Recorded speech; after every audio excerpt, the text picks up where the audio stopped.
What's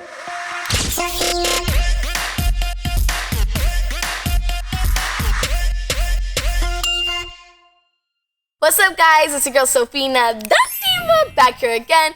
Welcome back to my channel. Okay, today we're talking about practice do's and don'ts. There's so many do's and don'ts in general. Later on, I'm gonna do a video about competition do's and don'ts because they're similar. There can be similarities, but there's also a lot of differences as well because things that you do in practice, the etiquette might be different in competition. The same thing as if wherever you're living at home you might kick off your shoes, but at someone's place, you place them somewhere else very nicely. So it's just like the etiquette type of rules, right? Today we're talking about the practice do's and don'ts. So let's get into it.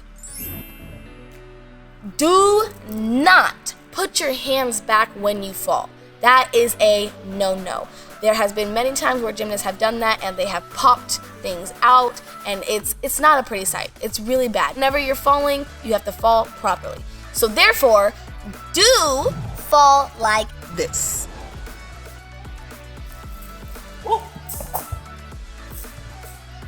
So that way, when you're falling like that, maybe other people think it's painful. Have you ever gone to a competition or something like that and someone sees you fall but it doesn't hurt and they're like, ugh. Yeah, okay, they might be dramatic, but in all reality, that is way better for you. Always fall backwards or forwards, but do not put your hands down because that is all bad. Protect yourself, okay? Do not dive into the pit head first. That is a no-no. That is bad for you. It's really hard to, one, get out the pit in general, but when you put your head in, first of all, you don't know where everybody's feet and everything has been, so it can be a bit unsanitary. But the pit and the foam pit is made for you to make mistakes by accident, not on purpose, not to dive in there. It's not a pool. So make sure you're always going into the pit properly, feet first. If by chance you mess up on a flip or something like that and you go in head first, that's by accident and that's what it's there for, to protect your falls. But other than that, do not dive in head first, okay?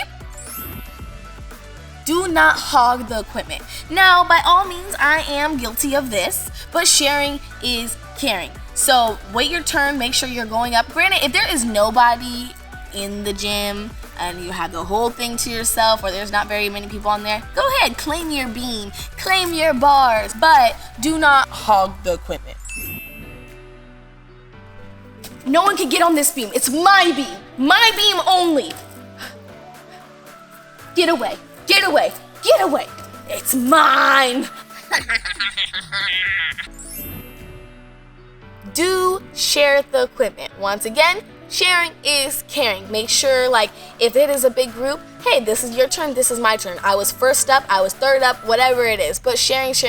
By all means, you want to get in your turns, you want to get your assignment done, but you also need a break sometimes, and sometimes it's good to watch other gymnasts as well if you want to. Every gymnast is different. You might, be able to either give them some good criticism or give them a compliment, or actually help yourself out. Like, oh my gosh, they pointed their toes on this.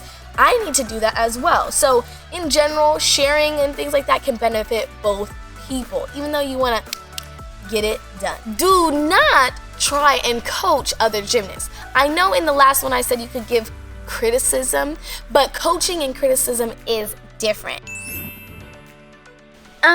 That wasn't very good. What you need to do is punch higher because it was really dead. So watch me next time because I do it really good and I punch really, really high. So just watch me, okay? If someone asks for your criticism, by all means go ahead. Wow, that was really good. Do you mind if I tell you one little thing that would make you even better, if you don't mind? Okay, cool. So, when you're flipping in the air, your legs are just a little bit apart. So if you squeeze your knees, beautiful. It's gonna be gorgeous. You're welcome. Okay, my turn. But other than that, if you see a gymnast go up there and do something really good, be like, that was a really good turn. And if they say, hey, what did I do wrong? Okay, by all means, hey, point your toes a little bit more. But do not try and coach. That's what a coach is for, to coach the gymnast. So stay in your lane and be a gymnast and a team member and a teammate, okay? Do give encouraging feedback. So once again, point your toes, straighten your legs, if they ask for it, or if that's the type of relationship you have with your teammate. Some people do want that feedback, some people don't. So just know your place, but obviously everything is very helpful. Cheer for your teammates, have a blast, and just be encouraging to one another. And last but not least, this is very, very important. Do not withhold information from your coach. You need to communicate. No, I'm good. I'm good. Oh, no. I'm fine. I'm good. If you have an injury or something like that, do not try and just suck it up and not tell anyone, because that is going to make it way worse. For instance, if you have a little bit of a slight sprained ankle and you don't tell your coach and you still keep training on it, that might turn into a fracture. And you just made the problem way worse when you could have just communicated that with your coach. My ankle's hurting really bad. I'm not sure what I should do. Like maybe ice it, take a day off. What do you think? I don't know. Okay. Yeah. Oh, I'll take the rest of the day off and then hopefully it's better tomorrow. If not, maybe we could tape it up or go to the doctor or something like that. Just communication. With that being said, do communicate with your coach about your goals, about your fears, about everything, your injuries and things like that. There's times when some gymnasts feel like they always need a spot or they don't. Your coach knows you best as well. You guys communicate with that. Say, hey, this turn I need a spot, this turn I don't. And make sure you stick to it. So communication is key in gymnastics and in life. Okay guys, that is the end of this video. I hope you enjoyed it. I hope maybe you learned something about the do's and don'ts of gymnastics. If not, then you probably already know a lot of it.